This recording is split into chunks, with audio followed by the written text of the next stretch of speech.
What's up? What's up? Checking Facebook over here. All right. Hey, y'all. It's another Friday, and I'm excited to be with you. Welcome. So today we're going to talk about how to start healing if you have a narcissistic, toxic, or an absent mother. So I want to give you 3 steps to get you started. And so welcome, everybody. Hope your day is going well. It's the weekend. We made it. Even if you have a lot going on, try to take some time this weekend for yourself. But I'm going to go ahead and get started with the topic today. So welcome to From Unmothered to Empowered. I am onjeinikab, and I am also known as the unmothered coach. And so I help women who have suffered emotional trauma from their mothers. I help them overcome that trauma and elevate their self-confidence and achieve their goals. So that is who I am. That's what I do. I'm also the author of this book. Let me grab it. The book is called Unmothered, A Daughter's Guide to Acceptance, Healing, and Renewal. If you've been on the page, you've seen the book a bunch of times. You've heard me talk about it. But if you're new here, this is the book that I wrote that has the steps to healing. And so I'm going to talk about 3 of the steps today, and just to let you know what it looks like if you're ready to get on a healing journey. But all the steps are in this book, and I wrote this book after I lost my mother to breast cancer, and the whole traumatic experience began to unfold for me. So I documented parts of that story, and then I also included some lessons learned, and I put some steps to help you heal if you have a toxic, narcissistic, or even an absent mother. And it can still help you heal even if you've lost your mother, like me. My mother passed away. It's been more than 20 years now, and so the book is here as a resource, and it's available on my website. But let's jump into the topic today. Okay, so sometimes when you're ready to heal, you can be stuck. Something can be holding you back, and that happened to me. And so I'm just going to speak to you from experience today. And so the 3 steps that I have for you are: 1, you have to acknowledge the trauma that you're going through or have gone through, because of the relationship with your mother. And 2, you need to understand your mother's backstory. Like, how did she become who she is or was? And 3, you need to accept who she is. Doesn't mean you need to be happy with it, but you need to accept it. And I want to talk about these 3 steps because although your healing depends on you, you also need to be in a good headspace to do it. So if you're not in a good headspace to heal, it can be difficult. And so I want to just give you these 3 steps that'll help you, if you, grew up with a mother that wasn't there for you, or you felt like she didn't support you, or anytime you had something going on, she was very negative instead of loving and caring, or in some cases she tore you down. And it could be an ongoing thing, like her personality did not change. In some cases, like with mine, it got worse as I got older. And so I want to give you some help so that if you're ready to get on a healing journey, you know exactly what to do. Okay, so let's talk about acknowledging the trauma. Now, this one, it can be hard, but it is really the jumping off point after you decide that you want to heal. So first is always mindset. And I covered this yesterday in a post I did where I ran down all of the steps that are in this little book right here. I ran down all the steps. But mindset is the first thing, because you can conquer and change and do most of what you want to do if you just get your mind right. So once you decide, okay, something doesn't feel good and I want to fix it, that's when you flip that switch and you say, okay, no more of this. Now, once you do that, the first step is saying, okay, what is the problem? What's wrong? And so for me, that was acknowledging the trauma. So for so many years, I stayed stuck in grief and I couldn't heal because I kept trying to approach my healing and my grieving thinking that, well, my mother was, she was a good mother. And admitting that she wasn't was extremely difficult. And so that's what I mean by acknowledging the trauma. If you know that you have suffered at the hands of your mother, whether that's emotionally or physically in some cases, unfortunately. But if you have suffered that abuse where she just could not get herself together to do what you needed or to be who, like most mothers, like we expect mothers to be, so we have to be very honest here. And that's what people have a lot of trouble with.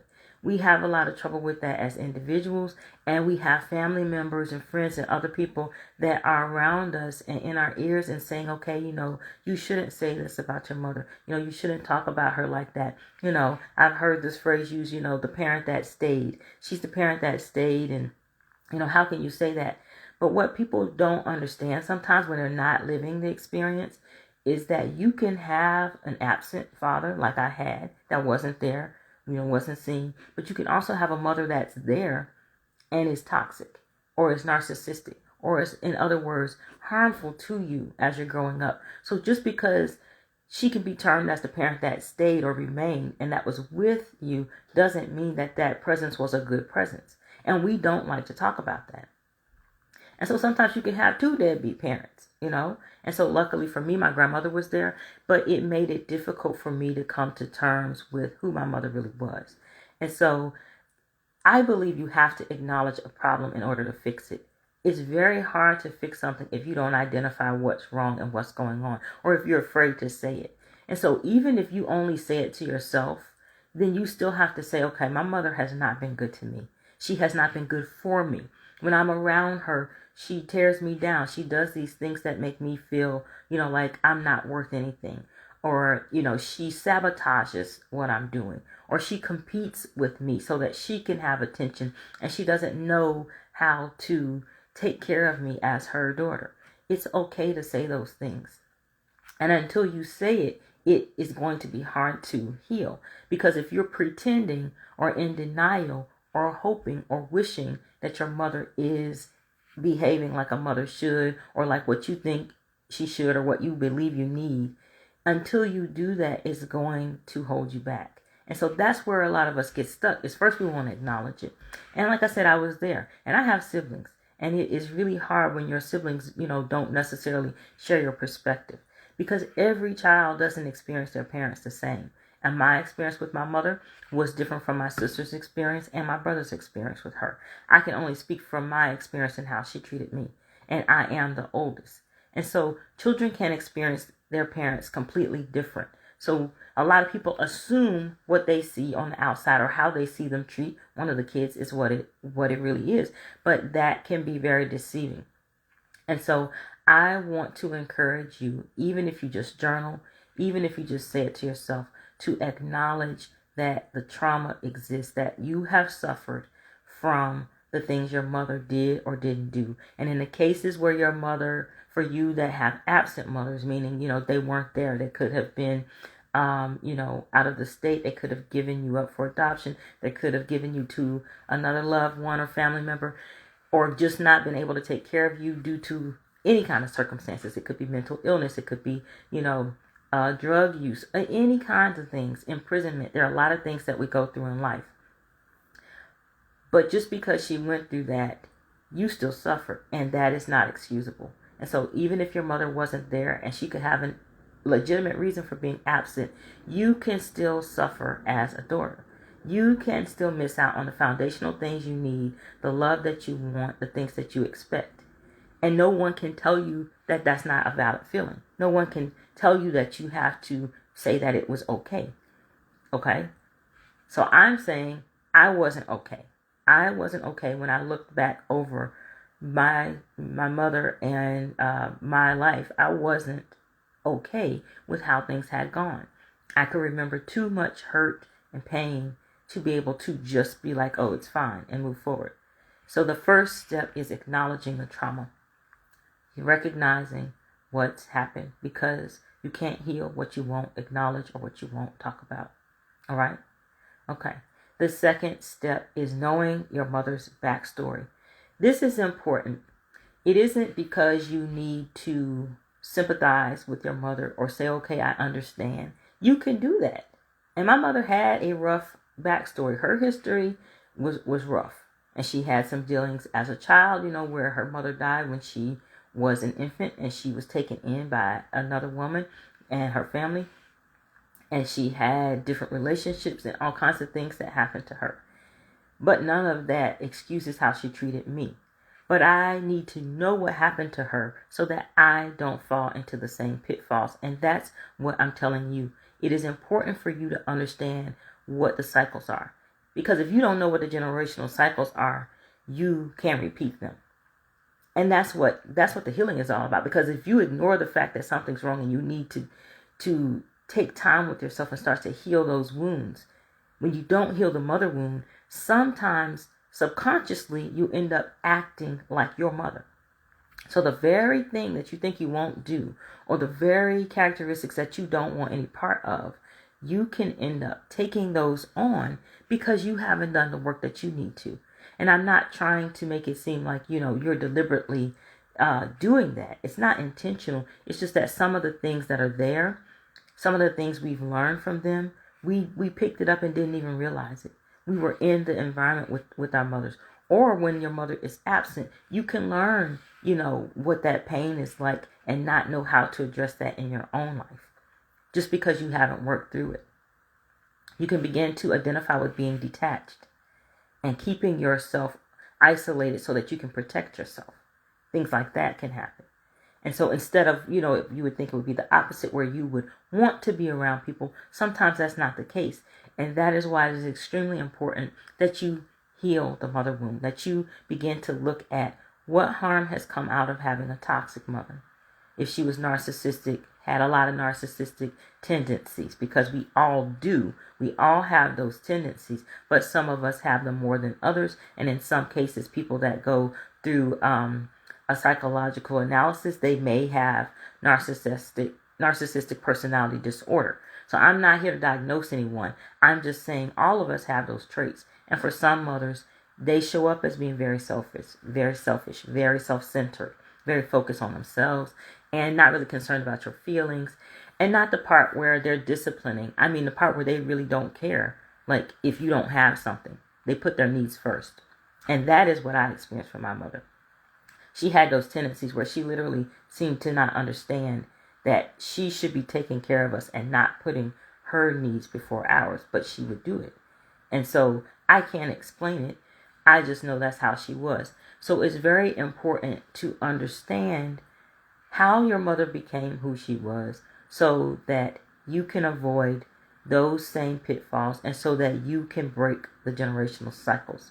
Don't be afraid of the healing work. I know that it's scary. And I talked about this the other day too. I know that it's scary. But don't run from it. Don't be afraid of it. When you know you have a wound or you know that something's wrong, for most of us, we will go to the doctor. But there are a subset of people that are afraid to do that. Or they don't want to hear, what the doctor's going to say. Or he might say, or she might say surgery. They might say, I'm going to be out for this number of days. Or it may take me putting something aside until I work on whatever the sickness or the wound is. And it's the same with healing the mother wound. It is the same with healing this relational trauma that you've experienced. Yes, it's going to take time. Now, I'm here to help you so that it doesn't take as long as it took me, which was about 20 years to figure out what was going on and to fix it. I'm here to give you some pointers, but it will take everybody time. And that time is going to depend on you because you are an individual. You are unique. That time will depend on you, how much you need to do, what your situation is, how you focus on it, what you do. Some of us will need community to heal. Some of you is going to take therapy to heal. And I am not a therapist, I'm a coach. I am here to push you from where you are when you recognize where you are to help give you some tools and resources to move you forward, to motivate you. That is my job as a coach. But I'm not a therapist. I have my own therapist. So there are some things that you're going to need as you unpack how your mother got to where she is and as you start on your own healing. But don't be afraid. Okay? You have to do it. So you have to first acknowledge the trauma. Once you decide you want to heal, you got to acknowledge the trauma. And then second, you need to know what happened to your mother so that you can break generational cycles. Because how you going to break something if you don't know what it is? All right? So you have to know. And then the last step that I want to talk about today, the third step, is accepting her. Accepting who your mother is or was. Is meaning if she's still alive and she is tormenting and making your life, crazy, miserable, you need to understand who she is and accept it. If she was here, just because she passed away doesn't mean you don't need to heal. I'm living proof of that. I'm proof of that.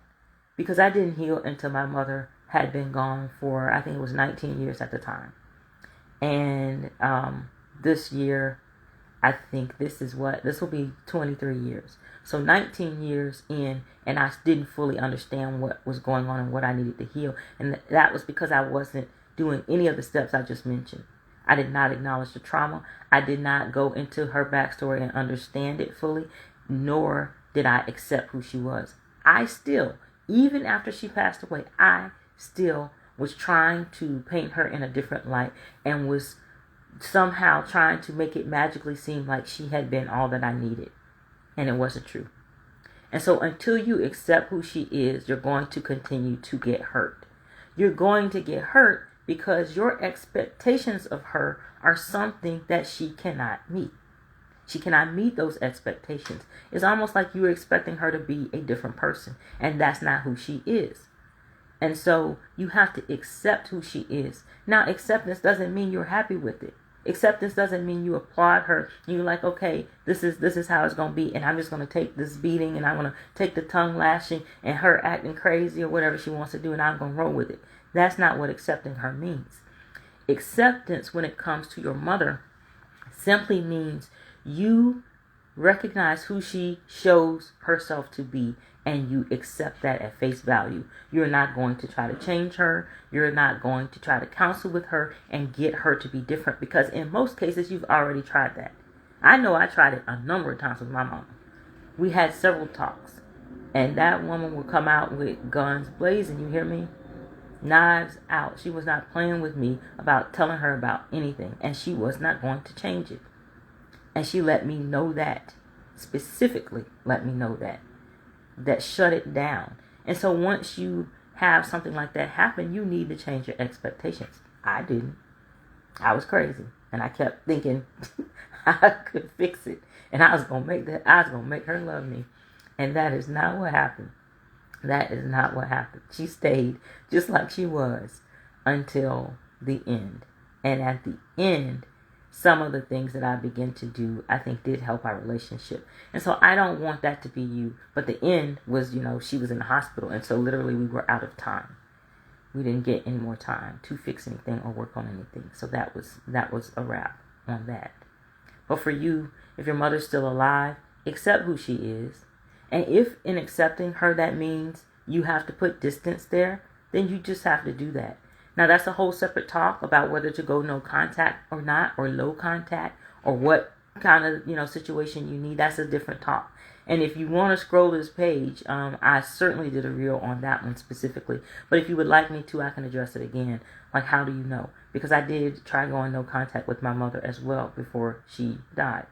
And so if you need that distance to help you to heal and to move on and to get your life in perspective, it is okay to think about that and decide what you need. But you still have to accept who she is. If you're a person that you can accept it and still continue to see her and you just kind of make it low contact, or you manage that contact, that may work for you. Or you know when to ignore her. So, you're not always feeling like she's pushing your buttons and getting you upset and manipulating you. If you have a good handle on, not responding. So there are things you can do when you finally accept her. There are expectations that you will change. And that will help you to get ready to heal. Because you're not going to heal if you keep tussling with her and wrestling with her, trying to mold her and make her see how to be a good mother, or how to be the mother you need, or how to be different, or even how to be kind, or how to talk to you. And I tried all those things with my mother, like literally gave her the words to say one time. I told her, this is what you say when I'm going through this, because this is what my grandma would say. I'm like, this is what Nana would say, so this is what you say. My mother did not receive that. She didn't receive it.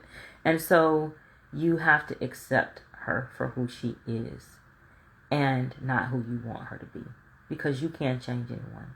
The only person you can change is yourself. You can only control your responses to people, but you cannot make people do anything, not even your own mama. And you may feel like, well, she should be a certain way. Girl, you gotta let it go. You have to let that persona that you have created, that you want her to be, let it go and release her from that, because that is not who she is. And so acceptance is a huge part of healing. The 3 steps that I just covered with you are what's under the umbrella of acceptance. And so let's run them back. So the first thing I said you have to do is get your mind straight. So I'm just counting that as when you come to the point where you're ready to heal, your mindset has to be straight, because that's how you change and do anything in life, really, is mindset first. But the first step when you know you're ready is to acknowledge the trauma. You have to acknowledge that something's wrong and something's happened and that you've suffered somewhere, because you cannot heal what you won't acknowledge. So that's number 1. And number 2 is to know her backstory. You don't know the backstory just to sympathize or empathize with her or say how sad it was and that you can understand how she got like that. You understand the backstory so that you won't get like that. You understand and start healing so that you don't become complacent and start picking up those habits that have been around you, or where your heart got hard because your mother wasn't there enough. You understand the backstory so that you can break generational cycles. You cannot break the cycles if you don't know what they are. Okay? And then the last thing is to accept her for who she is, not who you want her to be.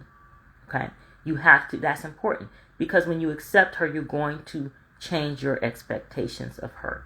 And changing your expectations of her is what is going to jumpstart your healing. It's because now you see things the way they are. You have your eyes open. You are dealing with the truth in realness. And so in that reality is where you will move forward. We're not going to be in the fantasy world and in denial anymore. And it's unfortunate that other family members may not like that you have opened your eyes, or they may not like how you feel about her. Or even if you don't say anything to them, it's unfortunate that you have to recognize it. But it is key to your healing. All right? So that's what I have for you today. If you have a narcissistic, toxic, or even an absent mother, and even if your mother passed away and she was one of those things, these are the 3 steps to get you started on a healing journey. Obviously, I have a whole program. The whole program is 9 steps, but it breaks down under the umbrella of acceptance, grief, forgiveness, and renewal. And so I can talk about this all day long. This has been my life. And so I'm just sharing it with you because I want to see you heal. I want to see you improve and increase your self-confidence and achieve all your goals. Get it all. But you can't do that if you stay in the hurt and the broken place. So that's why I'm here. I'm the unmothered coach, onjeinikab. You can get at me here on any of these social media pages. You can DM me if you have questions. If you need help, or if you would like a free tool to jumpstart you, just sign up for my newsletter. And when you sign up, you will get a link to a PDF that I have that is called Your Personal Healing Journey. And it helps you assess where you are so that you can get moving. And if you don't want to sign up for the newsletter for whatever reason, that's fine. You can DM me and ask for it, and I'll send it to you. Okay, I'll share that with you. But that is what I have for you today. One-to-one coaching is still open for those that need a more intimate setting, like some hand holding to meet your goals, to come out of this thing. That is still available to you. And next month I'm going to be opening back up my group coaching program, and so I'll let you know details on that when we get there. All right. Well, it has been a pleasure to talk to y'all this Friday. I hope that you are enjoying this spring weather. If it's feeling good where you are, I think we're going to be in the high 50s today, so it's been beautiful. But besides the pollen and stuff, definitely take your allergy medicine. But if you can, get out in nature, because it is a natural way of healing. All right. So y'all have a good Friday, a good weekend, and I will see you next week. Bye.